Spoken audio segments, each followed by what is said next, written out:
আজকে কে কাজ করছে একবার দেখো। এখান থেকে সব জামা কাপড় গুছিয়ে টুছিয়ে বার করছে আরশি। কে আজকে কাজ করছে? হ্যাঁ, আবার কাজ করার আগে আমাকে বলছে মা আমাকে একটু ভিডিও করে দেবে, কিন্তু আমি যে কাজ করছি। হ্যাঁ, এটা কি ব্যাপার হলো আরশি?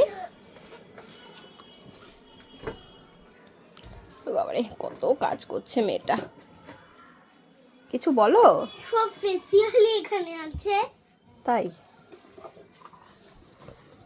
এটা ঢেলে রেখে দাও, পরে গুছিয়ে নেবো। তুমি ফেসিয়াল কেন এনেছো? হ্যাঁ, ফেসিয়াল করার জন্য নিয়েছিলাম। তো ফেসিয়ালই তো তুমি করলে না, নিয়ে এসে লাভটা কি হলো? করে দিস তো আজকে একটু।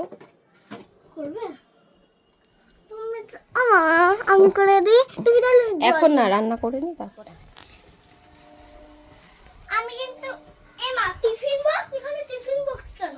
ওই যে দিদাবাড়ি নিয়ে গেছিলাম তাই।